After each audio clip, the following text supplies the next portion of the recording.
Hello नमस्कार, जय हिंद दोस्तों। कैसे हैं आप सब लोग? उम्मीद है आप सब लोग बहुत अच्छे होंगे।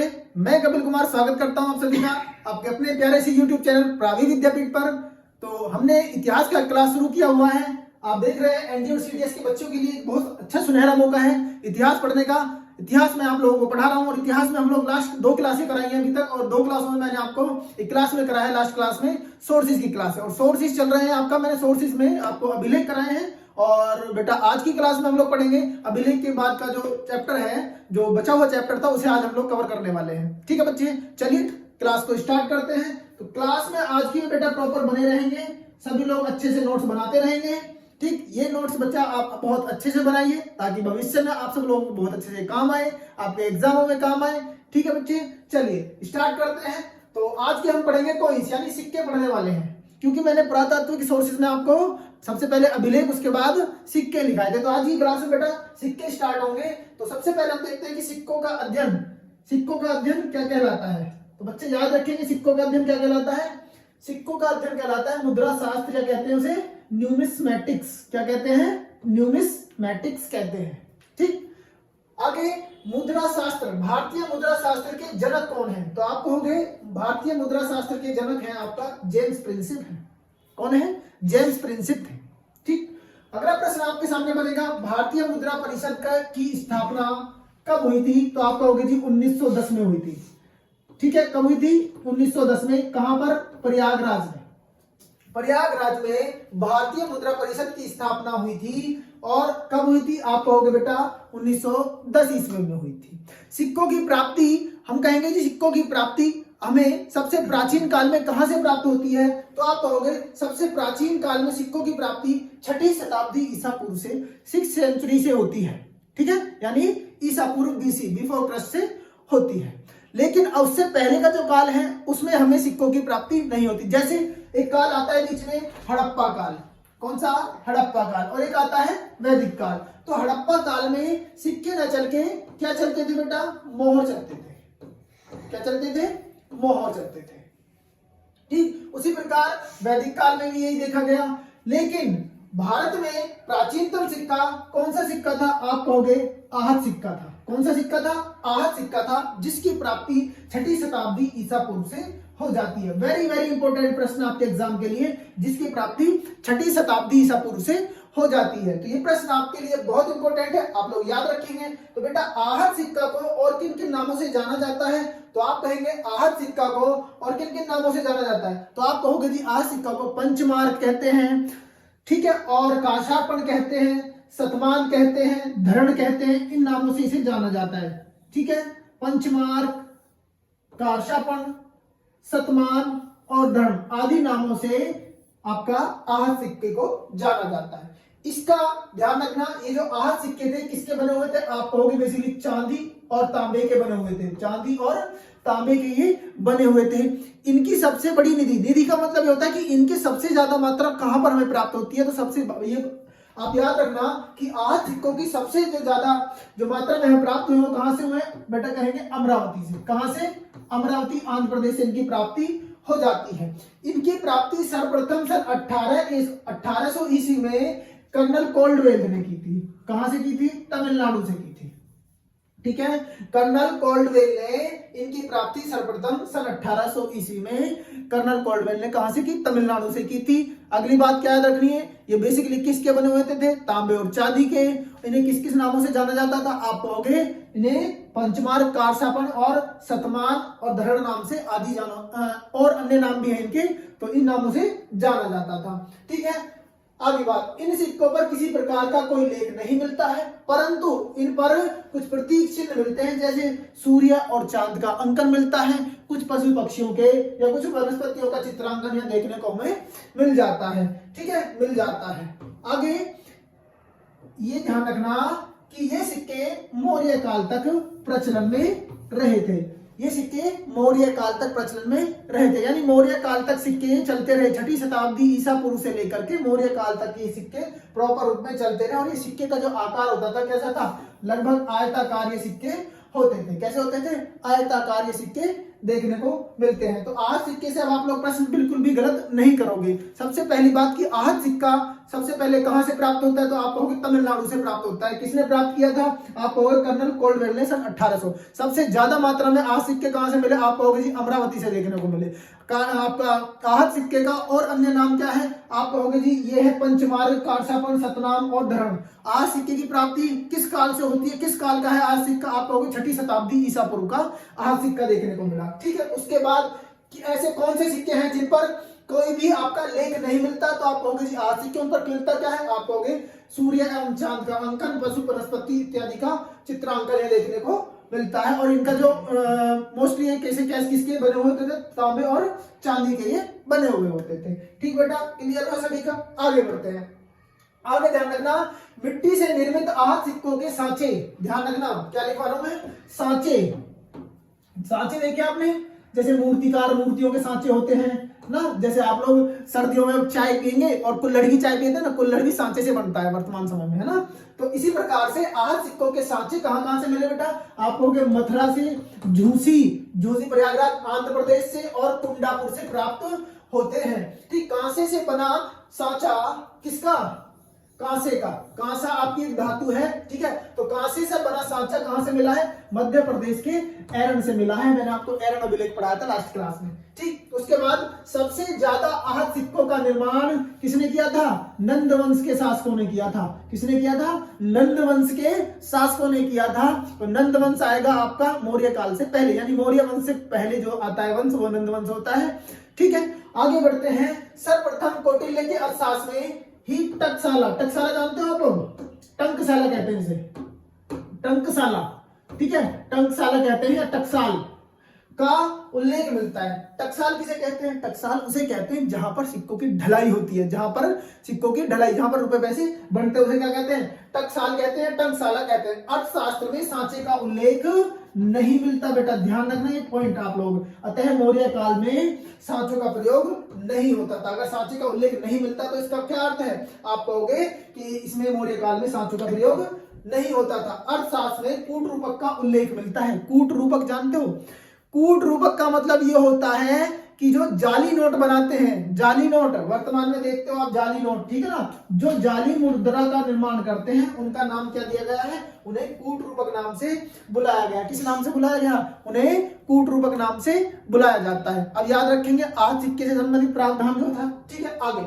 मौर्योत्तर काल में कुछ विदेशी आक्रमण हुए, भाई मौर्योत्तर काल आएगा, ठीक है। इधर तो भारत में मौर्यों के बाद सुंग वंश आता है, ठीक है, सातवाहन वंश आता है, ठीक। और लेकिन उधर से आपका पश्चिमोत्तर भारत से भी भारत में कुछ विदेशी आक्रमण होते हैं जिनके द्वारा भारत में नई नई मुद्राओं का भी प्रचलन हुआ। जैसे हिंद यवन आक्रमण होते हैं, ठीक है, सक्सीथियन के आक्रमण होते हैं, कुषाणों के आक्रमण होते हैं, तो कुषाण भी भारत में प्रवेश कर जाते हैं। इसी प्रकार से उन्होंने अपने सिक्के भी चलाए थे, तो उन सिक्कों का प्रचलन भी भारत में देखने को मिलता है, जिसके आधार पर हम प्राचीन भारत के इतिहास को जानते हैं। मैंने आपको बता रहा हूं कि प्राचीन भारत के इतिहास के जानने के सोर्सेज पढ़ रहे हैं, तो सोर्सेज में मैंने आपको सिक्के चलाए हुए, कोई चलाए हुए हैं। ठीक बेटा, चलिए अब हम लोग क्या पढ़ेंगे, तो मौर्योत्तर काल में कुछ विदेशी आक्रमण हुए, जैसे जिनमें हिंद यवन एवं कुषाण शासक जो थे वो वेरी इंपॉर्टेंट है, ठीक है ना। कुषाण वंश का जो साम्राज्य है और हिंद यवन का जो आपका आक्रमण है, ये सब जो है आपका वेरी इंपॉर्टेंट है। भारत में मुद्रा के क्षेत्र में इनका महत्वपूर्ण योगदान है, जैसा कि मैं बता रहा हूं आपको भी, ठीक है। सबसे पहले नोट नंबर 1, सर्वप्रथम सिक्कों पर लेख लिखवाना, यानी राइटिंग स्किल्स, लिपि, ठीक। उसके बाद तिथि युक्त, तिथि डाल करके, और मानवीय आकृति युक्त, यानी मानव की आकृति सिक्के पर छपी होना। आपका मानवीय आकृति युक्त सिक्के हिंद यवन शासकों ने चलाए थे, है ना। इंडो ग्रीक शासक, हिंद यवन शासक, बात एक ही है, हिंद यवन या इंडो ग्रीक कह सकते हो। तो इंडो ग्रीक शासकों ने कैसे सिक्के चलाए थे, आप कहोगे सिक्कों पर लेख लिखवाना, या फिर सिक्कों पर मानव रूपी आकृति गठित करवाना यानी लगाना, या फिर तिथि युक्त सिक्के जो है वो प्राप्त होते हैं। इनके सिक्के जो है किसमें मिले हैं, 2 लिपियों में मिले हैं। इनके सिक्कों पर कितनी लिपि थी, 2, एक तो आपकी खरोष्टी लिपि थी, एक इनकी यूनानी लिपि थी, ठीक है। आगे बढ़ते हैं। इनके सिक्कों पर शासक की आकृति तथा अपने आराध्य देवी देवताओं की आकृति प्राप्त होती है। मैंने अभी बताया आपको मानवीय आकृति, तो इनके सिक्कों पर शासक की आकृति, जो शासक होता था हिंदू यवन शासकों में, तो वो शासक की आकृति और उनके जो आराध्य देवी देवता होते थे उनकी आकृति का वर्णन यहाँ देखने को मिलता है। एक बात नोट करके याद रखना कि भारत में सबसे पहले सोने का सिक्का चलाने वाले कौन थे, तो आप कहोगे हिंद यवन शासक थे। कौन थे? हिंद यवन शासकों ने सर्वप्रथम भारत में कौन सा सिक्का चलाया था बेटा? सोने का सिक्का जारी किया था। ये बात आप लोग नोट करके लिखना। सारी चीजें आपके रजिस्टर में मुझे चाहिए मेंटेन होकर के लिखो बहुत अच्छे से।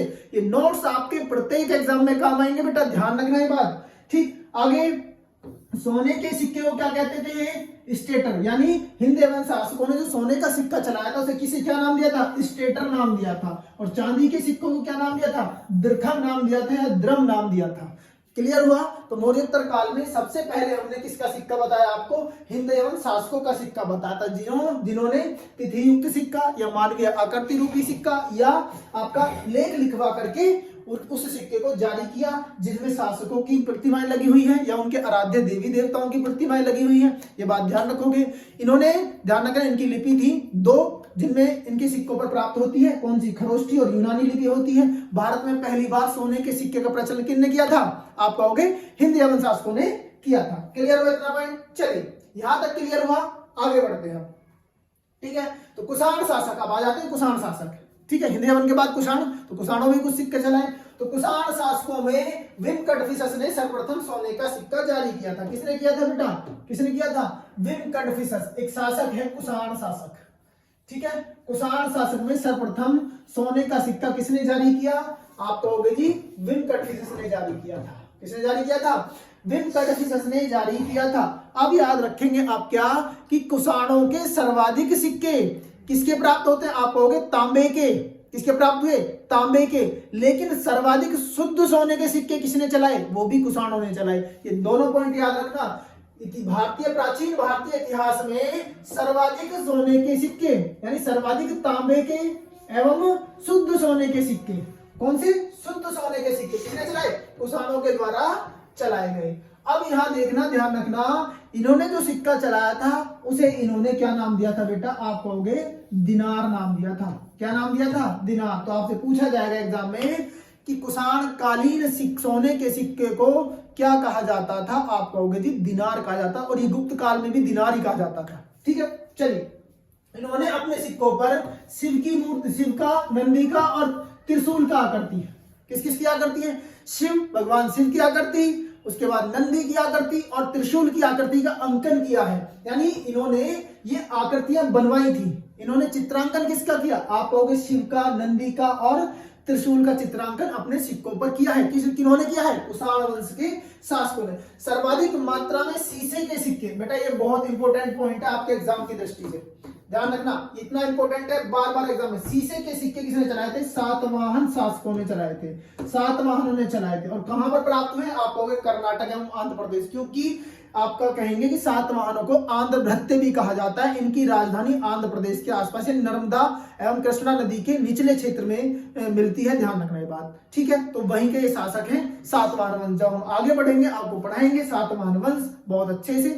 ठीक है, उससे पहले हम लोग सोर्सेज पढ़ लेते हैं। चलिए, सर्वाधिक मात्रा में आपका क्या मिले हैं? शीशे के सिक्के सातवाहनों ने चलाए थे, जिनके मिले हैं। अब सातवाहनों के सिक्कों पर किस किस का अंकन मिला? आप कहोगे जी जहाज का अंकन इन्होंने बनाया, चक्र का अंकन बनाया, स्वास्तिक चिन्ह आप जानते हैं, सत्य जो आप कहते हैं, सतिया कहते हैं जिसे, कमल आदि का चित्रांकन जो है प्राप्त होता है किस पर? सातवाहनों के सिक्कों पर। यानी जहाज का मतलब जानते हो, इसका मतलब इनकी नेवी भी थी, है ना? इनकी नेवी भी थी, सातवाहनों की नेवी, है ना? तो ध्यान रखेंगे सर ये बातें। जहाज का चित्रांकन में देखने को मिलता है। आगे बढ़ते हैं। शक शासकों ने रजत एवं ताम्र और शीशे के सिक्के जारी किए थे।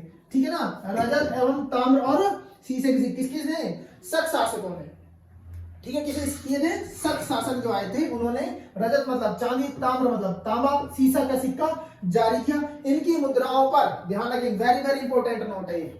ठीक है ना, मैंने लिख भी रखा है आपका note, very very important note है। इनकी मुद्राओं पर क्या मिला है बेटा? क्या मिला? यूनानी, खरोष्ठी, ब्राह्मी लिपियों का प्रयोग हुआ है। कितनी लिपियों का? 3 लिपियों का। यूनानी लिपि, खरोष्ठी लिपि, ब्राह्मी लिपि, किनके सिक्कों पर? शकों या सीथियन के सिक्कों पर हमें 3 लिपि का वर्णन देखने को मिलता है। और इन्होंने रजत यानी चांदी और ताम्र मतलब तांबा और शीशे के सिक्के जारी किए थे। ये बात आप लोग नोट करके याद रखेंगे। ठीक, नोट नंबर आगे, प्राचीन काल में सर्वाधिक सोने के सिक्के गुप्त काल में जारी हो। अब आपको होगी कुषाण में भी तो बताया था सर्वाधिक, मैंने वहां बताया था कुषाण साम्राज्य में सर्वाधिक शुद्ध सोने के सिक्के। कैसे बताए थे? सर्वाधिक शुद्ध सोने के सिक्के, ध्यान रखना, मैं दिखा देता हूं आपको। सर्वाधिक शुद्ध सोने के सिक्के चलाए थे। ठीक है, ये रहा, सर्वाधिक शुद्ध सोने के सिक्के जारी किए थे किन्होंने? कुषाण साम्राज्य के शासकों ने। ठीक, और यहां पर मैंने लिखा क्या है? प्राचीन काल में सर्वाधिक सोने के सिक्के। सर्वाधिक सोने और सर्वाधिक शुद्ध सोने में अंतर होता है बेटा, ध्यान रखना। तो सर्वाधिक सोने के सिक्के गुप्त काल में जारी हुए थे।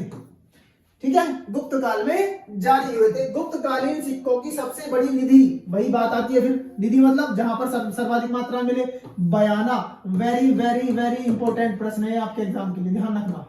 ठीक है, वेरी वेरी वेरी इंपॉर्टेंट है। कई बार एग्जाम में पूछा जाता है कि गुप्त काल के सर्वाधिक सिक्के कहां से प्राप्त होते हैं, तो आप कहोगे जी बयाना क्षेत्र से मिलते हैं। ठीक है, हनुमान जी का, अच्छा बयाना कहां पड़ता है? तो बेटा यूपी आगरा के क्षेत्र में है ये। ठीक है, आगरा और उधर राजस्थान का क्षेत्र में मिल जाता है। तो ये बयाना का क्षेत्र वही होता है। जब आप मॉडर्न हिस्ट्री पढ़ेंगे तो बयाना में नील की खेती, सबसे शुद्ध नील की खेती होती थी, मॉडर्न हिस्ट्री में पढ़ाएंगे। ठीक है, चलिए, हनुमान जी का अंकन, बहुत इंपॉर्टेंट प्रश्न है ये भी आपका। बड़े स्पेशल क्वेश्चंस आपको मिल रहे हैं देखने को, है ना, पहली बार देखने को मिल रहे होंगे जैसे प्रश्न। ठीक है, हनुमान जी का अंकन कदम्ब वंश के शासकों द्वारा एवं चंदेल राजाओं की मुद्राओं पर देखने को मिलता है। दोनों याद रखना। कदम्ब वंश का शासनकाल हम आपको पढ़ाएंगे दक्षिण भारत के यानी महाराष्ट्र के थोड़े से आसपास के क्षेत्र में, महाराष्ट्र कर्नाटक के क्षेत्र में कदम्ब वंश का साम्राज्य पढ़ाएंगे। और चंदेल राजा, चंदेलों की राजधानी महोबा यानी उत्तर प्रदेश के क्षेत्र में, मध्य प्रदेश के क्षेत्र में, बुंदेलखंड के क्षेत्र में चंदेल शासकों का राज था। ठीक है, हनुमान जी का अंकन वहां देखने को मिलता है। चलिए, उनकी मुद्राओं पर। ठीक, पूरे भारतीय उपमहाद्वीप में पहली बार, वेरी वेरी इंपॉर्टेंट, सांकेतिक मुद्रा का प्रचलन सल्तनत कालीन तुगलक वंश का शासक मोहम्मद बिन तुगलक ने किया था। किसने किया था बेटा? मोहम्मद बिन तुगलक ने किया था। जब ये तो हालांकि मैंने आपको जोड़ दिया, यहाँ पर ऐड कर दिया, वरना तो प्राचीन भारतीय इतिहास के ही सोर्सेज चल रहे हैं बेटा, ध्यान रखना। प्राचीन भारतीय इतिहास के सोर्सेज में ये नहीं आता, लेकिन मैंने आपको दिखाने के लिए ऐड कर दिया कि आगे आएगा आपके मुगल का, आपका सॉरी जब मध्यकालीन भारतीय इतिहास पढ़ेंगे तब वहां आपका आएगा तुगलक वंश का शासक जिसे मोहम्मद बिन तुगलक है ना, तो इसने सांकेतिक मुद्रा का प्रचलन किया था पूरे भारतीय उपमहाद्वीप में पहली बार। बात के लिए अब सांकेतिक मुद्रा, जैसे मान लो 10 रुपए का एक सिक्का है, लेकिन उसमें धातु 7 रुपए की लगी है, 5 रुपए की धातु लगी हुई है। इसमें कितने रुपए की? 5 रुपए की धातु लगी हुई है। सिक्का आपका कितने का है? आप कहोगे 10 रुपए का। इसमें इसका दाम कितना है? 10 रुपए, लेकिन धातु तो उसमें 5 रुपए। तो ये था सांकेतिक रूप की मुद्रा एक प्रकार से। ठीक है, ध्यान रखना, मोहम्मद बिन तुगलक। ये हुआ आपका सिक्के की जानकारी। क्लियर हुआ? कौन सा आपके बहुत क्लियर हुआ बेटा? कौन सा आप सब लोगों के क्लियर हो गए? चलिए आगे बढ़ते हैं और आगे हम लोग पढ़ेंगे इसमें, आगे हम पढ़ेंगे इसमें क्या? मृत भांड, पोट्री। ठीक है, मृत भांड पढ़ने वाले हैं। मृत भांड से भी हमें कुछ जानकारी मिलती है, ध्यान रखना। तो बढ़ते हैं हम लोग आज की क्लास को आगे। चलिए, मृत भांड, मृत मतलब क्या होता है बेटा? मिट्टी, सभी लोग जानते हैं। भांड मतलब क्या होता है? बर्तन। भांड मतलब क्या होता है? बर्तन, यानी मिट्टी से बने बर्तन। किससे बने बर्तन? मिट्टी से बने बर्तन। स्कॉटलैंड के एक निवासी थे जिनका नाम था फिलंडर्स पेत्री, जिनका नाम था फिलंडर्स पेत्री। और फिलंडर्स पेत्री की पुस्तक है, मैंने लिखा हुआ है methods and AIIMS in archaeology. कौन सी पुस्तक है? Methods and AIIMS in archaeology. इस पुस्तक में पहली बार इन्होंने इसे क्या कहा है? मृत भांड को पुरातत्व की वर्णमाला कहा। क्या कहा बेटा? पुरातत्व की वर्णमाला कहा है। भारत में सर्वप्रथम मृत भांडों के पुरातात्विक महत्व का ज्ञान तक्षशिला से होता है। कहने का मतलब सबसे पहले तक्षशिला से ही हमें मृत भांडों की प्राप्ति हुई होगी, यानी सर्वाधिक मात्रा में। कहने का मतलब यह कि सर्वाधिक मात्रा में बहुत अच्छे मृत भांड देखने को जो मिले होंगे वो कहां से मिले होंगे? आप कहोगे बेटा कहां से? तक्षशिला। तो इसलिए कहा जा रहा है कि मृद भांडों के पुरातात्विक महत्व का ज्ञान हमें कहां से मिला? आप कहोगे तक्षशिला। ठीक, तक्षशिला भी आने वाला है। तक्षशिला का बहुत काम चल रहा है। सबसे प्राचीन यूनिवर्सिटी तक्षशिला यूनिवर्सिटी। बहुत से बच्चे कहते नालंदा नहीं, नालंदा नहीं है। ठीक है, नालंदा तो आपका गुप्त साम्राज्य के आसपास बनाई गई थी। बताऊंगा, कुमार गुप्त का हाथ है उसमें बनाने में। ठीक है, चलिए भारत के हाथ, ये देखो आगे देखो, भारत के हाथ से निर्मित मृद भांडों का प्रचलन कब से हुआ? मध्य पाषाण काल। आने वाली क्लास है बेटा बहुत जल्दी, पाषाण काल आपका पढ़ने वाले हैं बहुत जल्दी आने वाली क्लासों में। ठीक है, तो सबसे पहले हाथ से कैसे बनाते थे? मतलब बिल्कुल हाथ से मिट्टी को आकार देना। यानी अभी मध्य पाषाण काल में चाक का प्रयोग नहीं हुआ है, यानी चाक की खोज नहीं हुई है। तो चाक की खोज आगे होगी और तब आगे चल करके बेटा आपका मध्य पाषाण कालीन जो है क्या बनेगा? आपका मध्य पाषाण कालीन क्या बनेगा? सॉरी, नवपाषाण कालीन बर्तन बनेगा, जो किस पर बनेगा? चाक पर बनेगा। चाक के मृद भांड हम कहां पर इस्तेमाल करेंगे? नवपाषाण काल में। कहां पर? नवपाषाण काल में हम चाक के बर्तनों का इस्तेमाल करने वाले हैं। तो मैंने लिखवाया भारत में हाथ से निर्मित मृद भांडों का प्रचलन मध्य पाषाण काल में हुआ, जबकि चाक पर निर्मित मृद भांडों का जो प्रारंभ हुआ वो आपका नवपाषाण काल से देखने को मिलता है। बात समझ में आई कि नहीं आई? बोलो, आई कि नहीं आई? तो आ गई होगी। ध्यान रखना, बहुत अच्छे से लिखना इन सभी चीजों को। चलिए, सर्वप्रथम चित्रित धूसर मृद यानी चित्रित मृद भांडों का प्रयोग ताम्र पाषाण काल के लोगों ने किया। चित्रित मतलब जानते हो? यानी उन पर चित्रांकन करना, चित्र बनाना। ठीक है, जैसे अगली बात में लिखा रहा हूं, जैसे मान लो कोई एक मृद भांड है, उस पर चित्र बना दिया गया है, बाहर से उसे उकेरा गया और उस पर चित्र बना करके उसे रख लिया गया। तो ध्यान रखना, पहले सर्वप्रथम चित्रित मृद भांडों का, मृद भांड है बेटा, मृद भांड है, मृद भांड लिखा हुआ है। ठीक है, मृद भांडों का प्रयोग ताम्र पाषाण कालीन लोगों ने किया। गुलाबी एवं लाल रंग के मृद भांड मुख्य रूप से हड़प्पा काल में देखने को मिले, वे जिन पर काले रंग की चित्रकारी की गई थी। ध्यान रखेंगे, गुलाबी एवं लाल रंग के, कैसे? गुलाबी एवं लाल रंग के मृद भांड आपको हड़प्पा सभ्यता में देखने को मिलेंगे। आने वाली क्लासें हैं, बहुत जल्दी ही हम काम कर रहे हैं इस पर भी, है ना। काले एवं इसमें काले रंग की चित्रकारी हो जाती थी। एक आपका बहुत अच्छा मृद भांड में बना के दिखा देता हूं। ठीक है, बच्चे हंसेंगे नहीं, है ना। एक प्रकार से ये लो, आपका एक मृद भांड है। ठीक है, और ये रेड कलर का है मुख्य रूप से। कैसा है बेटा? ये रेड कलर का या फिर गुलाबी कलर का ये है। ये गुलाबी कलर का एक मृद भांड है आपका, और इस मृद भांड में कैसा कलर कर दिया मैंने? गुलाबी कलर कर दिया है। ये लो, इसमें मैंने कर दिया आपका गुलाबी कलर। ठीक है, अभी गुलाबी कलर का तो मृद भांड हो गया है। ठीक, लेकिन इस पर जो चित्रकारी होती थी कैसी होती थी? आप कहोगे काले रंग की। इस तरीके से कुछ भी चित्रकारी यहां पर बना सकते हैं आप, हैं? ये तो वही क्या लग रहा है? शिव का लग रहा है, जैसे शिव के एकदम लगता है ना चेहरे पर, ऐसा बना दिया है। ठीक है, तो इस प्रकार से वो बना होता था। आगे मृद भांडों के कुछ प्रकार हैं, जैसे नंबर 1 काला एवं कैसा? लाल मृद भांड। काला एवं लाल मृद भांड है ना। ब्लैक एंड रेड वेयर है आपका BRW कैसे कहते हैं, शॉर्ट फॉर्म में याद रखना बेटा, BRW कहते हैं इसे। ठीक है, आगे गैलिकिया कपीस मृद भांड, गैलिकिया कपीस मृद भांड कहते हैं। ठीक है, और कलर्ड पोट्री मृद भांड OCP कहते हैं इसे। ठीक है, आगे चित्रित धूसर मृद भांड, पेंटेड ग्रे वेयर यानी PGW कहते हैं। आगे उत्तरी काले पॉलिशदार मृद भांड, northern black polished where NBPW। 4 प्रकार के मृद भांड होते हैं बेटा, ध्यान रखना। इन चारों प्रकार के मृद भांडों को थोड़ा सा मैं पढ़ाने वाला हूं। आगे चलिए स्टार्ट करते हैं। पहला मृद भांड काला एवं लाल मृद भांड। ठीक है, काला यानी black and red ware, BRW के नाम से इसे जाना जा रहा है। यह मृद भांड किसी संस्कृति का प्रतिनिधि नहीं करता, यानी कहने का मतलब किसी स्पेशल संस्कृति को नहीं दर्शाता है। आगे हम क्या पढ़ने वाले? यह BRW को अथर्ववेद में कृष्ण लोहित कहा गया है। क्या कहा गया है? कृष्ण लोहित इसे नाम दिया गया है। ठीक, कृष्ण मतलब काला। ठीक, इसके निर्माण की तकनीक को इजिप्शियन तकनीक कहते हैं। वेरी वेरी वेरी इंपॉर्टेंट आपके एग्जाम के लिए। क्या कहते हैं बेटा? इजिप्शियन तकनीक कहते हैं इसके निर्माण के लिए। क्या कहा जाता है? इजिप्शियन। यानी एक बार जब रख दिया जाता है इसे तो उलट करके इसे दूसरी बार यानी दूसरी तरफ से पकाया जाता है। जिस तरफ से पक गया है 2 बार इसे उलट करके पका दिया जाता है, इसी कहते हैं इजिप्शियन तकनीक। ठीक है, आगे इस मृद भांड के भीतर तथा बाहर रिम यानी किनारों का रंग कैसा होता है? काला होता है तथा शेष लाल रंग का होता है। कैसा होता है? शेष लाल रंग का होता है। इस मृद भांड की प्राप्ति सर्वप्रथम अतरंजी खेड़ा उत्तर प्रदेश एटा जिले में आपका अतरंजी खेड़ा पड़ता है, यूपी से प्राप्त हुई है। अन्य क्षेत्रों से इसकी प्राप्ति हुई है, जैसे यूपी से हुई, राजस्थान से हुई, गुजरात आदि क्षेत्रों से भी इसकी प्राप्ति हुई है।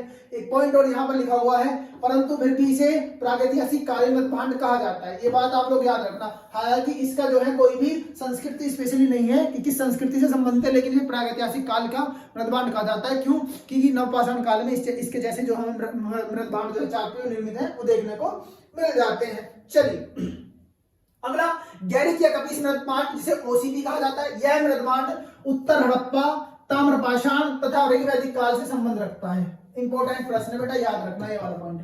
किससे? यह मृद भांड उत्तर हड़प्पा, ताम्रपाषाण काल, ऋग्वैदिक काल से संबंध रखता है। इसकी खोज 1950 में बीबी लाल ब्रजवासी लाल ने की थी। ठीक है, कहां पर? बिसौली बदायूं के क्षेत्र में की। कहां पर की?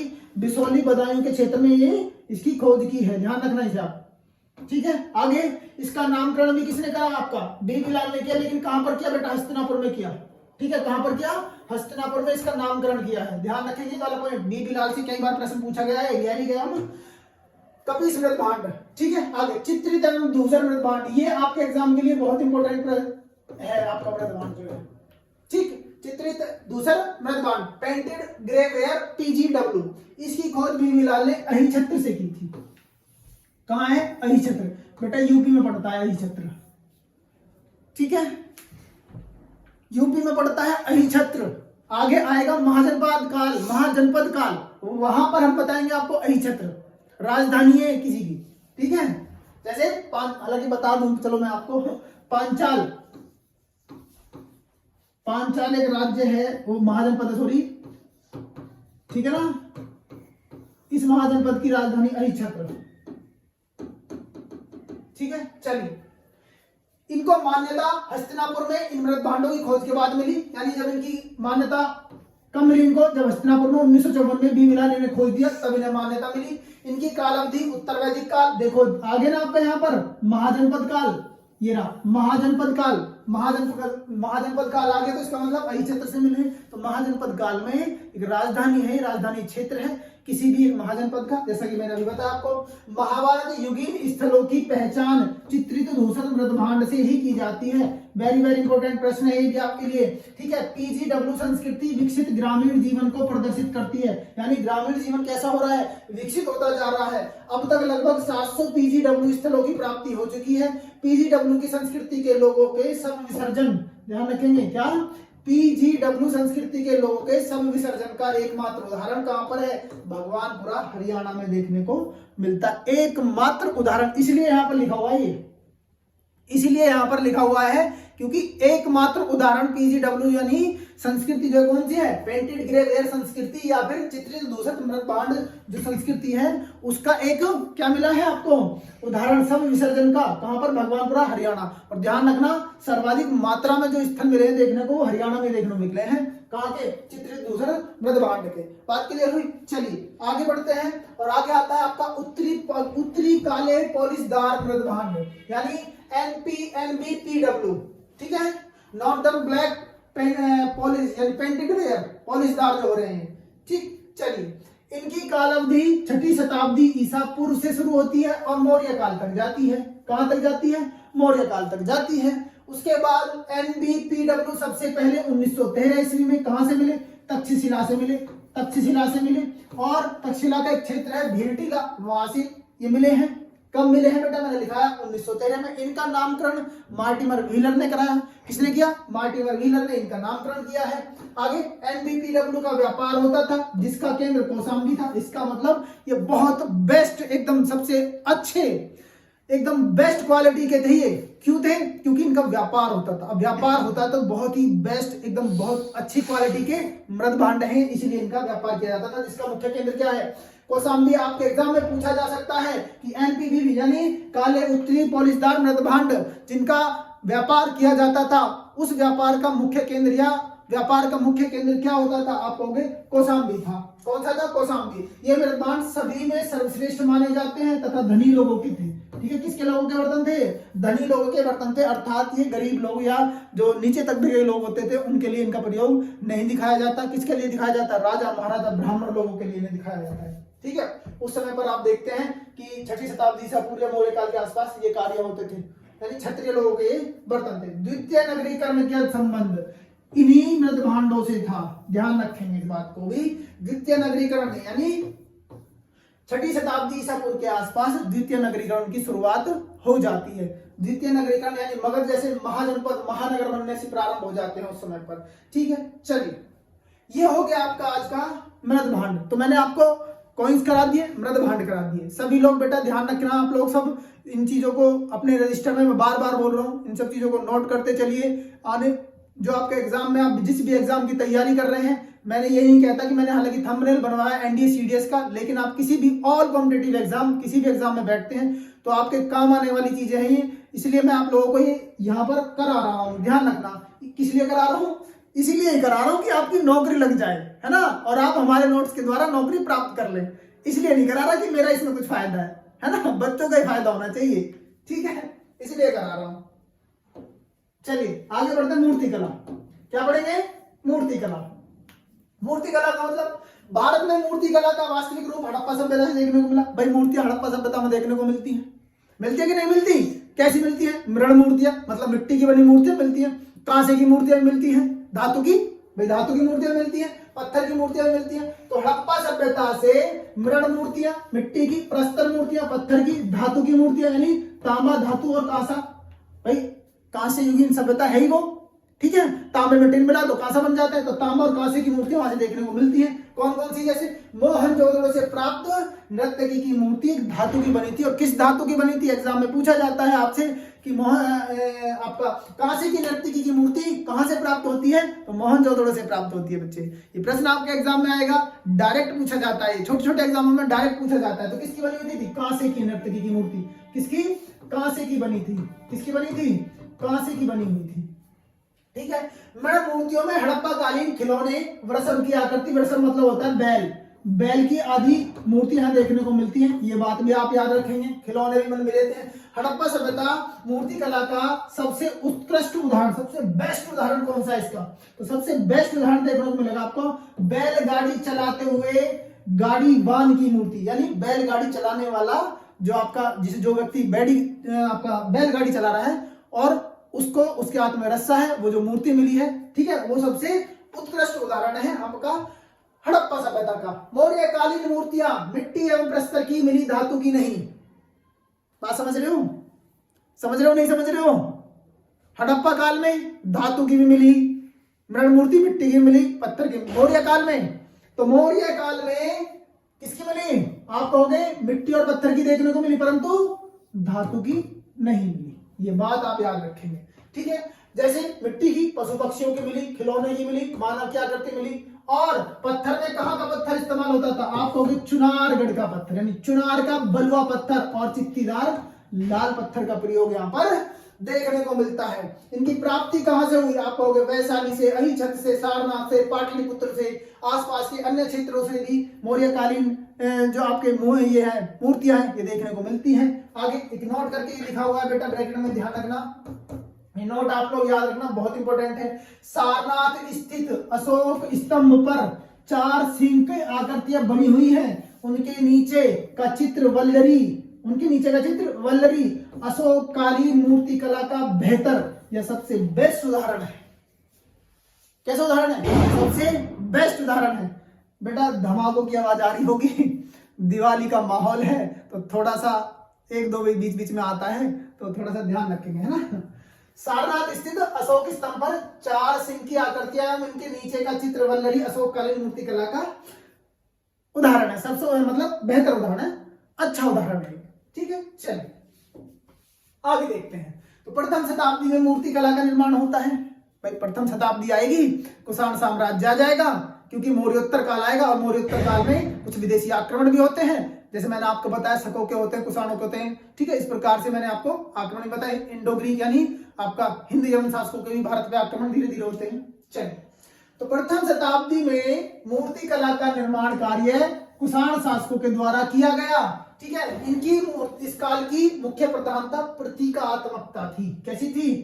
प्रतीकात्मकता थी। वेरी वेरी इंपॉर्टेंट प्रश्न बेटा, नोट करके याद रखना है वाला पॉइंट। प्रतीकात्मकता कैसे? प्रतीक चिन्ह दिखाया, यानी एक प्रकार से प्रतीक दिखाना, किसी व्यक्ति का प्रतीक, इसकी छवि दिखा देना, समझ रहे हो, उसकी छवि दिखा देना एक प्रकार से, तो ये था प्रतीकात्मक रूप। इस काल में मूर्ति कला के दो प्रमुख केंद्र थे। कौन कौन से थे बेटा? कुषाण साम्राज्य की बात कर रहा हूं मैं, किसी बात कर रहा हूं, कुषाण साम्राज्य, कुषाणकालीन। एक तो थे आपके गांधार और एक आपकी थी कौन सी? मथुरा। और इन्हीं के नाम पर मूर्ति कला का नाम पड़ता है गांधार कला शैली, मथुरा कला शैली। सब बच्चे जानते हैं, जो इतिहास पढ़ रहे हैं सब बच्चे जानते हैं कि दो शैलियां भारत में देखने को मिलती है मूर्ति कला की। भारत में ही, सॉरी, आपका कुषाण काल में गांधार कला शैली और मथुरा कला शैली, ठीक है। चलिए, दक्षिण भारत में मौर्योत्तरकालीन एक शैली और मिली, इंपोर्टेंट है ये भी। अमरावती शैली का विकास सातवाहनों के शासनकाल में हुआ था। किसके काल में हुआ था? सातवाहन साम्राज्य। बार बार सातवाहन भी आ रहे हैं, ये बहुत अच्छा है कि सातवाहन साम्राज्य बहुत अच्छा है। यहाँ से कई चीजें आपको देखने मिलेंगी। सामंत व्यवस्था भी सातवाहनों के शासनकाल, भूमिदान की प्रथा भी शासन आपका सातवाहन साम्राज्य से है। और अमरावती शैली भी आपका दक्षिण भारत में देखने मिलती है। और अमरावती शैली कहां पर पनपी थी बेटा? ये पनपी थी आपकी सातवाहन साम्राज्य में। इनकी जो क्षेत्र था उसमें, जैसे गोदावरी और कृष्णा नदी है आपकी, उसका जो निचला क्षेत्र है, उसका आपका जो आपका निचला क्षेत्र भी अभी बताऊंगा कैसा निचला क्षेत्र। निचला क्षेत्र का मतलब जब शैली आएगी आने वाली है तो उसमें बताऊंगा निचला क्षेत्र कैसे।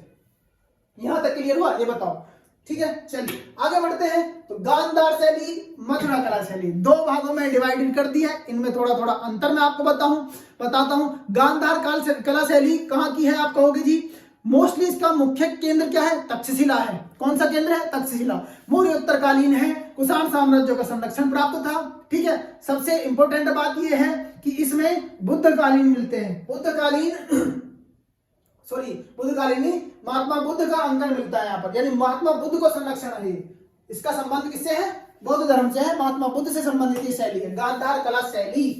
कौन सी शैली है? गांधार कला शैली, महात्मा बुद्ध से संबंधित है। कनिष्क के शासनकाल में इसका मुख्य केंद्र कौन सा था? तक्षशिला था। कहने का मतलब कनिष्क का संरक्षण प्राप्त था, यानी कुषाण साम्राज्य का संरक्षण प्राप्त था। इधर आ जाओ, इसका संबंध बौद्ध, जैन, हिंदू तीनों धर्मों से है। किसका संबंध है बेटा?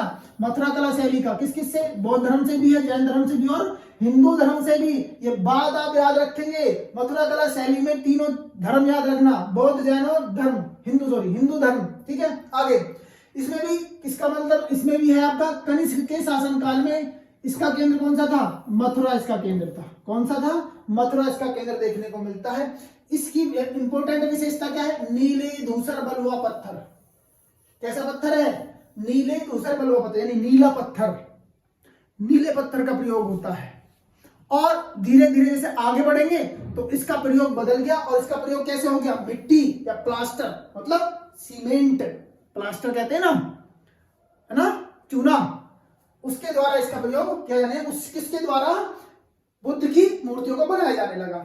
इसमें बुद्ध की मूर्तियों में घुंघराले बाल देखने को मिलेंगे आपको, योगी मुद्रा मिलेगी, आभूषण रहित, आभूषण नहीं है, अधखुली आंखें देखने को मिलेंगी, अधखुली और अधबंद आंखें। इस प्रकार से इसे दर्शाया गया। ये बेटा गांधार कला शैली। ये 4 पॉइंट आपको इंपोर्टेंट याद रखने। सबसे पहला पॉइंट, बौद्ध धर्म का संरक्षण। किसने बौद्ध धर्म से संबंधित किसने संरक्षण दिया था? कुषाण साम्राज्य ने संरक्षण दिया। कनिष्क के शासनकाल में सबसे ज्यादा पनपी। केंद्र कौन सा है? तक्षशिला इसका मुख्य केंद्र है। अगली बात क्या याद रखनी? नीले धूसर पत्थर, और उसके बाद में आपका प्लास्टर का प्रयोग होने लगा। और सबसे बड़ी बात क्या है? इसमें घुंघराले बाल सहित योगी मुद्रा में और आभूषण रहित, आभूषण नहीं पहन रखा कुछ भी। इस रूप में इन्हें दिखाया। किसको? महात्मा बुद्ध को दिखाया गया। अब यहां पर आ जाओ, इसका संबंध बौद्ध, हिंदू और जैन धर्म से है। कनिष्क के शासन काल में ही है, मौर्योत्तर काल में ही है, ठीक है। कुषाण के साम्राज्य में पनपी हुई है। उसके बाद मथुरा इसका मुख्य केंद्र है। इसमें चित्तीदार, कैसा है?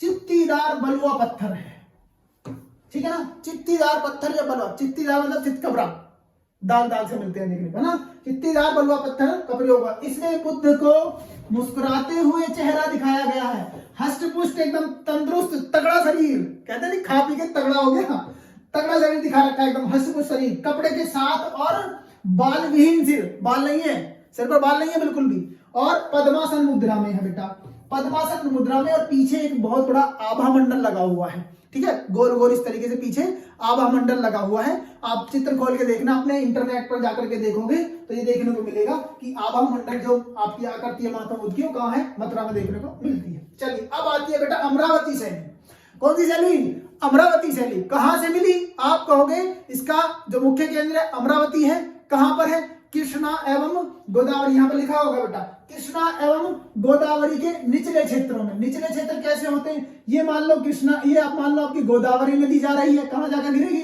बंगाल की खाड़ी में। ये आपकी कृष्णा नदी जा रही है, ये भी कहां जाकर गिरेगी, बंगाल की खाड़ी में। तो निचला क्षेत्र ये वाला क्षेत्र हो गया बेटा, है, ये तो ऊपरी क्षेत्र है जहां से इसका उद्गम हुआ है, और जहां पर ये विसर्जित हो रही है, जहां पर समाप्त हो रही है, कहां पर, कौन सा क्षेत्र है, अरब सागर, यानी सॉरी बंगाल की खाड़ी में जाकर गिरती है। तो निचले क्षेत्र में ही इनका मुख्य केंद्र था। कौन सा, अमरावती और नागार्जुन कोंडा।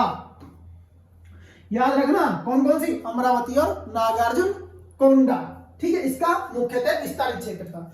सातवाहन राजाओं का संरक्षण प्राप्त था, अभी बताया था मैंने आपको इसका। इसमें भी कौन सा धर्म प्रधानता रूप में है, बौद्ध धर्म प्रधान रूप में है। इस शैली में सफेद, बहुत बहुत बहुत इंपॉर्टेंट प्रश्न आपको याद रखना है, सफेद संगमरमर, वेरी इंपॉर्टेंट प्रश्न, वेरी इंपॉर्टेंट प्रश्न। क्यों, गांधार कला शैली, नीला पत्थर, नीला चित्रित यानी नीला धूसर पत्थर, ठीक है, बाद में प्लास्टर का प्रयोग हुआ। मथुरा कला शैली, चित्तीदार बलुआ पत्थर, कैसा, चित्तीदार धूसर बलुआ पत्थर। यहां पर आ जाओ, व्हाइट कलर का एकदम बहुत अच्छा संगमरमर, है ना, कैसा, सफेद संगमरमर। ताजमहल देखा है, वहां पर भी लगा सफेद संगमरमर, वही सफेद संगमरमर का प्रयोग अमरावती शैली में हुआ। सामान्यतः बुद्ध के जीवन पर आधारित है, ये मैंने ऊपर भी लिख दिया, बुद्ध के जीवन पर आधारित है, बौद्ध धर्म से संबंधित है, बौद्ध धर्म का प्रभाव इसमें देखने को मिलता है। अभी बेटा ध्यान रखना, ये वाला जो अमरावती शैली से संबंधित प्रश्न है ना, यूपीएससी में पूछा गया, इस बार के यूपीएससी में पूछा गया है, इस बार के यूपीएससी में ये प्रश्न आया है आपका अमरावती शैली से, ध्यान रखना। तो अमरावती शैली में अपने आप में बहुत अच्छा योगदान है इसका भी, भारतीय इतिहास को जानने में, ठीक है। चित्रकला, चित्रकला पर आ जाते हैं। 3 टॉपिक करा दिए मैंने बेटा, ध्यान रखना। कॉइन्स करा दिए हैं, उसके बाद क्या कराया था, कॉइन्स के बाद, कॉइन्स के बाद मैंने कराया मृदभांड, और मृदभांड के बाद आपको मैंने ये क्या कराए हैं, शैली यानी आपका मूर्ति कला, और इसके बाद चित्रकला, इसके बाद चित्रकला, और अभी ले क्लास में हो ही गए आपके। तो ये भी कौन से सोर्सेज चल रहे हैं, पुरातात्विक सोर्स, आर्कोलॉजिकल सोर्सेज, ठीक है ना। चलिए चित्रकला, भारत में चित्रकला का प्रारंभ कब से होता है, तो प्रागैतिहासिक काल से ही देखने को मिलता है, क्योंकि यहाँ मानव कहाँ रहता था, आप कहोगे जी प्रागैतिहासिक कालीन मानव गुफाओं में रहता था, और गुफाओं में ही अपने आप से कुछ चित्र बनाता रहता था। ध्यान रखना, ये बातें सब याद रखने वाली है, ठीक है। नोट करके मैंने लिखा हुआ एक पॉइंट है, भारत में प्रागैतिहासिक चित्रकला के प्रकाश में लाने का श्रेय किसे जाता है, सीएल कार्लाइल को जाता है। किसे जाता है, सीएल कार्लाइल को जाता है। इन्होंने ही सर्वप्रथम 1880 ईस्वी में विंध्य क्षेत्र के मिर्जापुर से, मिर्जापुर कहां पड़ता है, उत्तर प्रदेश में, ठीक है, और क्षेत्र कौन सा है, विंध्याचल पर्वत क्षेत्र है। तो मिर्जापुर आपका विंध्याचल क्षेत्र के मिर्जापुर से इस काल के चित्रों को खोजा था, खोजा था नहीं खोजा था, कहो खोजा था, ठीक है। गुफा चित्रकला के भी उदाहरण देखने को मिलते हैं, जैसे भीमबेटका की गुफा है, अजंता गुफा है, बाल गुफा है, एलोरा गुफा आदि से भी इस चित्रांकन के बहुत अच्छे प्रमाण, अच्छे साक्ष्य मिलते हैं, जिससे हम प्राचीन भारतीय के इतिहास को पढ़ने में हमें मदद मिल जाती है। इन चीजों को आगे भी आने वाली क्लासों में देखेंगे आप, ध्यान रखना, इन चीजों को आने वाली क्लासों में भी देखेंगे। सबसे पहले हम देखते हैं भीमबेटका की गुफा, है ना। सब लोग नोट्स बना रहे हैं ना, एक बार आप सब लोग कमेंट करना कि नोट्स बना रहे हैं कि नहीं बना रहे हैं, हम लोग देख लेंगे। क्यों कि नोट्स बना करके आप उन्हें रखेंगे, ये चीजें बार बार आपको याद नहीं रहेंगी। हालांकि ऐसा जरूर है कि हाँ वीडियो तो पड़ी रहेंगी प्रॉपर, आपके लिए प्रावी विद्यापीठ चैनल पर प्रॉपर वीडियो मिलेगी, बट फिर भी आप लोग एक बार वीडियो, क्योंकि बहुत समय होता है आप लोग एक बार अगर नोट्स बना लोगे तो उन्हें एग्जाम टाइम पर सरसरी आंखों से यानी धीरे धीरे आप रिवाइजिंग करते चलिए, तो आपके एग्जाम के लिए बहुत अच्छी और कारगर सिद्ध होने वाली है हमारी वीडियोस या हमारे नोट्स। ठीक है, चलिए भीमबेटका की गुफा, यह मध्य पाषाणकालीन गुफा है, ध्यान रखना मध्य पाषाणकालीन गुफा है। पढ़ाएंगे हम पाषाण काल पढ़ाएंगे, ठीक है, पूरा पाषाण काल, मध्य पाषाण काल, नव पाषाण काल। तो ये कौन सी गुफा है? मध्य पाषाणकालीन गुफा है, जो कहां पर मिली? मध्य प्रदेश के रायसेन जिले में मिली। ठीक है, जिसे किसने खोजा? 1957 में। किसने खोजा? 1957 में विष्णुधर वाकणकर ने खोजा था। किसने खोजा था? विष्णुधर वाकणकर ने खोजा था। इसमें लगभग 642 गुफा देखने को मिलती है, लेकिन चित्रांकन हमें कितने में देखने को मिला? 400 गुफाओं में चित्रांकन देखने को मिला। इसमें कई कालों का चित्रांकन हमें देखने को मिलता है, कई कालों का, यानी कई काल यानी आगे के भी कालों का हमें यहाँ पर चित्रांकन देखने को मिलता है। इसमें कैसे कैसे चित्र मिले? पालतू पशुओं के चित्र मिले, सैनिकों के हथियार के चित्र मिले, पौराणिक देवी देवताओं का चित्रांकन हमें देखने को मिला। नोट करके पॉइंट लिखा हुआ है बेटा, यहाँ वेरी वेरी इंपॉर्टेंट यहाँ पर नोट लिखा हुआ है। यहाँ गणपति का प्राचीनतम चित्रांकन देखने को मिला। ठीक है, याद रखना किसका मिला? गणपति है ना, भगवान शिव के पुत्र गणपति का चित्रांकन यहां देखने को मिला। इसमें लाल एवं सफेद रंग का सर्वाधिक मात्रा में प्रयोग किया गया है भीमबेटका की गुफा में। एक पॉइंट और लिखा हुआ है, नोट करके देखो। 2003 में, कब? 2003 में यूनेस्को की विश्व विरासत धरोहर सूची में इसे शामिल किया गया था। किसे? आपका भीमबेटका की गुफा को सन 2003 में यूनेस्को की विरासत धरोहर स्थल में इसे शामिल या सूची में इसे शामिल कर लिया गया। अगली गुफा आती है आपकी अजंता की गुफा, जो कहां पर पड़ती है? महाराष्ट्र के औरंगाबाद में एक नदी है जिसका नाम है बाघोरा नदी। पूछी जाती है बेटा बाघोरा नदी। आपसे वर्तमान में ऐसे प्रश्न पूछेंगे कि अजंता की गुफा कहां पर है भाई, तो ये तो सभी को पता है, बच्चे को पता है जो एग्जाम की तैयारी कर रहे हैं, लेकिन नदी भी याद रखना। कौन सी नदी? बाघोरा नदी के तट पर है, यानी किनारे, इसके किनारे है। ये आपका अजंता की गुफा देखने को मिलती है। इनका निर्माण 200 से लेकर के आपका 700 ईसा पूर्व के मध्य हुआ। कब हुआ? 200 ईसा पूर्व से 700 ईसा पूर्व के मध्य इसका 200 ईसा पूर्व से 700 एडी यानी ईसवी के मध्य इसका निर्माण कार्य हुआ। इन गुफाओं को 1819 ईस्वी में विलियम एरस्किन ने खोजा था। किसने खोजा था? विलियम एरस्किन ने खोजा था। किसने खोजा था? एरस्किन ने खोजा था। इसमें क्या है भाई? 6 गुफा ठीक अवस्था में है। क्यों? क्योंकि इसमें कितनी गुफाएं थी? टोटल 29 गुफाएं थी। अजंता की टोटल गुफाएं 29 हैं। 6 गुफा आज भी वर्तमान समय में भी हम जिनमें हमें चित्रांकन देखने को मिले, केवल 6 ही सुरक्षित हैं। बाकी और जो है टूट फूट गई हैं या फिर उनमें हमें देखने को नहीं मिल रहा है कुछ भी अभी। ठीक है, हालांकि जैसे नए नए इतिहासकार आ रहे हैं, इतिहास की नई नई शोध हो रहे हैं और नई नई हमें जानकारी मिल रही है। जैसे भी जानकारी मिलती रहती है और नई नई जैसी जानकारी मिलेंगी हम आप तक प्रोवाइड कराते रहेंगे। ठीक है बेटे, चलिए आगे बढ़ते हैं। इन गुफाओं का संबंध किससे था?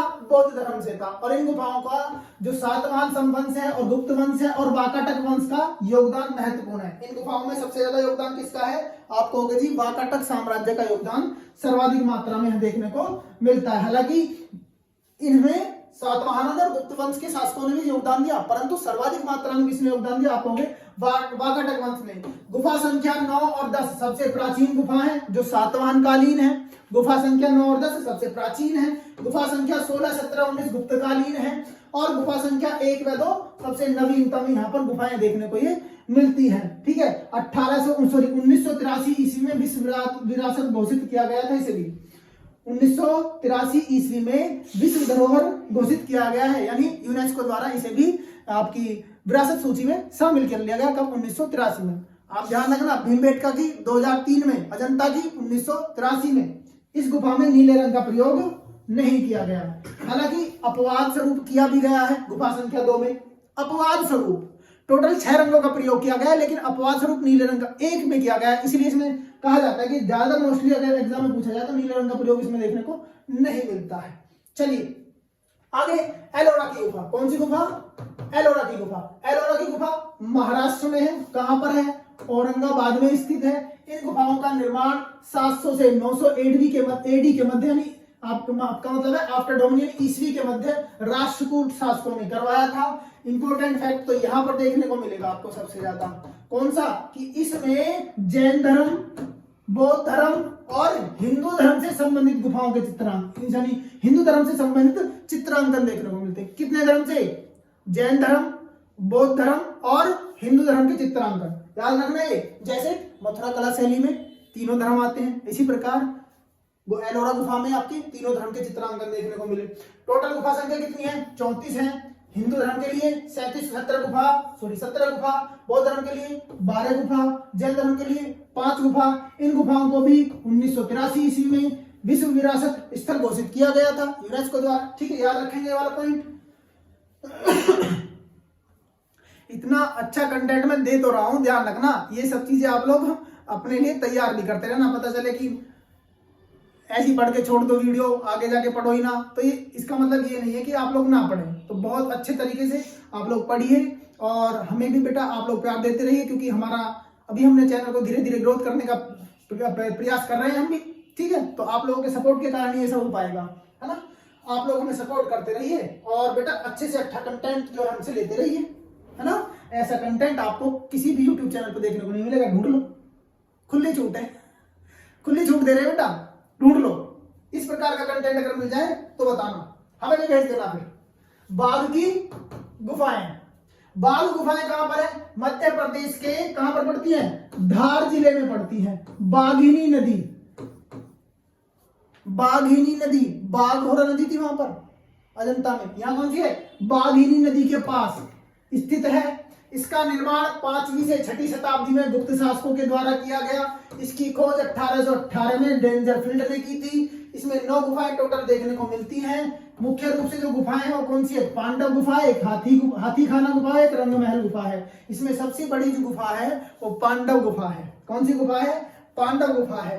ठीक है, ये आपकी आई एलिफेंटा की गुफा। कहां पर पड़ती है? महाराष्ट्र में पड़ती है। कहां पर पड़ती है? महाराष्ट्र में एलिफेंटा द्वीप पर पड़ती है। इस एलिफेंटा द्वीप का पहला नाम क्या था? धारावाही था। क्या नाम था? धारावाही था। लेकिन पुर्तगालियों ने इसका नाम क्या रख दिया था? एलिफेंटा।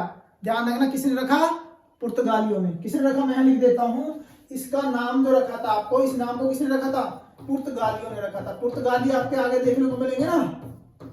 सबसे पहला पुर्तगाली वास्को डी गामा, सन 1498 ईस्वी आया था भारत। कह देते हैं भारत की खोज हुई थी, है ना भाई। पश्चिमी देशों के लोगों ने भारत की खोज ही की एक प्रकार से उस समय पर। ठीक है, क्योंकि वो भारत के लोगों को नहीं जानते हैं, इस तरीके के जो इधर देश था उसे नहीं जानते थे, इसलिए कह दिया जाता कि भारत की खोज जो है की गई थी लगभग 1498 ईस्वी के आसपास। ठीक है, पुर्तगाली आए थे जब।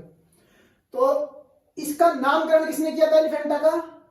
वर्तमान नाम पहले धारापुरी था, अब वर्तमान नाम पुर्तगाली ने किया। ये नोट करके लिख लेना आप लोग। चलिए, इसका निर्माण 8वीं से 9वीं शताब्दी में राष्ट्रकूट राजाओं ने किया।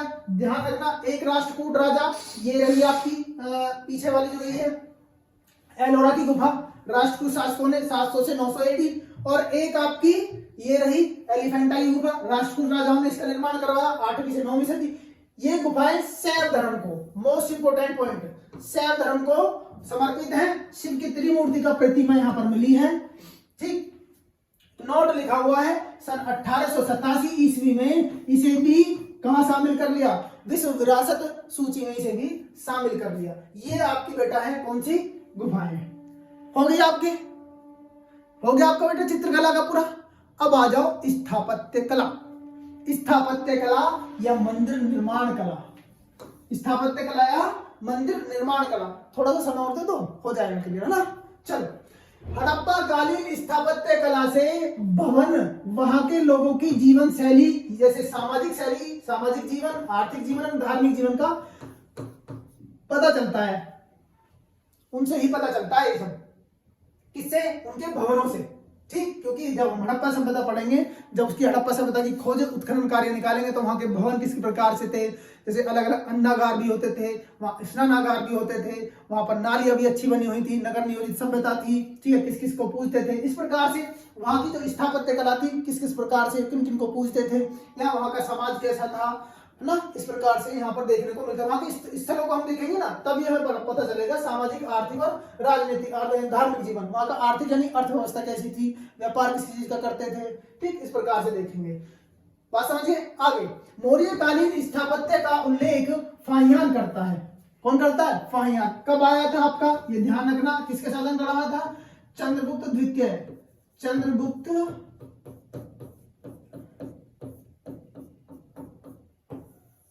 फाहियान, ठीक है ना। चंद्र विक्रमादित्य के शासनकाल के दौरान ये आया था, भारत की यात्रा पर आया था फाहियान, ठीक है, चीनी यात्री है। चंद्रगुप्त मौर्य के राजा प्रसाद का उल्लेख भी मिला है हमें, ठीक है। राजा प्रसाद का उल्लेख किसने किया था? इसी फाहियान ने किया था। किसके? चंद्रगुप्त मौर्य के राजा प्रसाद का उल्लेख किसने? राजा प्रसाद का मतलब होता है बेटा एक राजमहल, राजमहल का उल्लेख कहां पर किया था? पटना के कुम्भहार से इसकी प्राप्ति होती है। पटना के कुम्भहार से आपसे पूछा जाएगा कि चंद्रगुप्त मौर्य का राजमहल कहां से मिला था और किसने खोजा था, तो आप कहोगे जी किसने इसका उल्लेख किया था? फाहियान ने। कहां से? कुम्भहार नामक स्थल से, ठीक है। अशोक के स्तूपों की प्राप्ति होती है कहां से? अशोक। अच्छा, एक बात और ध्यान रखना, उदयन का भी मिलता है यहाँ पर। उदयन जिसने पाटलिपुत्र नामक नगर बसाया था, उदयन का भी कुम्भहार मिलता है, सॉरी राजा प्रसाद मिलता है, राजा प्रसाद मिलता है देखने को, ठीक है ना।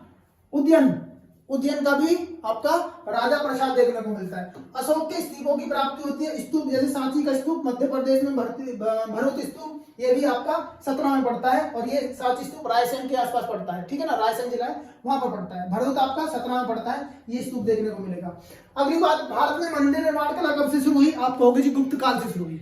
कब से शुरू हुई? मंदिर निर्माण कला गुप्त काल से देखने को मिलेगी। तो गुप्त काल से मंदिर निर्माण कला का प्रारंभ होता है। पहली बार मंदिर निर्माण कहां से हुआ? गुप्त कला से हुआ। जैसे देवगढ़ का दशावतार देखने को मिलेगा। ये कैसा है? शिखर युक्त मंदिर है बेटा। कैसा है ये मंदिर? जो है आपका शिखर युक्त है, शिखर युक्त यानी शिखर के साथ।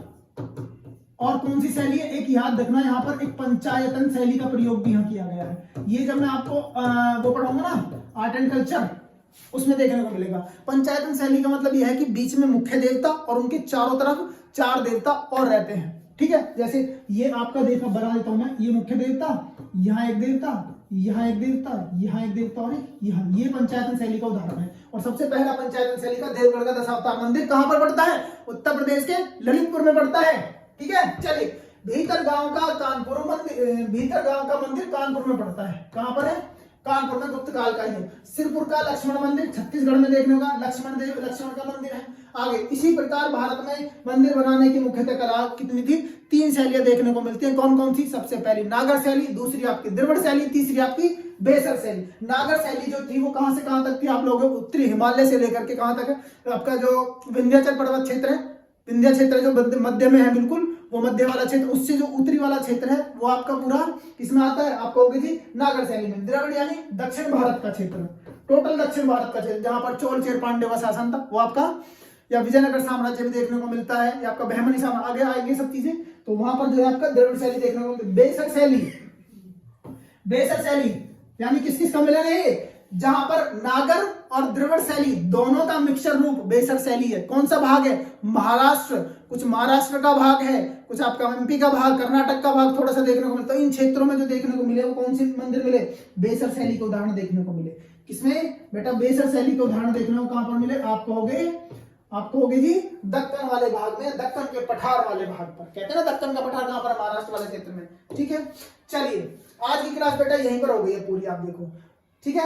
यहीं पर आपकी क्लास आज खत्म होती है। तो आज का मैंने आपको पुरातात्विक सोर्सेज कंप्लीट करा दिए हैं। अच्छे से नोट्स बनाए बेटा, बहुत अच्छे से अपना ख्याल रखें। दीपावली आ रही है, अच्छे से दीपावली धूमधाम से मनाइए, और मिलते हैं बेटा आपसे नेक्स्ट वीडियो में। तब तक के लिए आपका हमेशा प्रावी विद्यापीठ स्वागत करता रहेगा। चलिए, जय हिंद, जय भारत।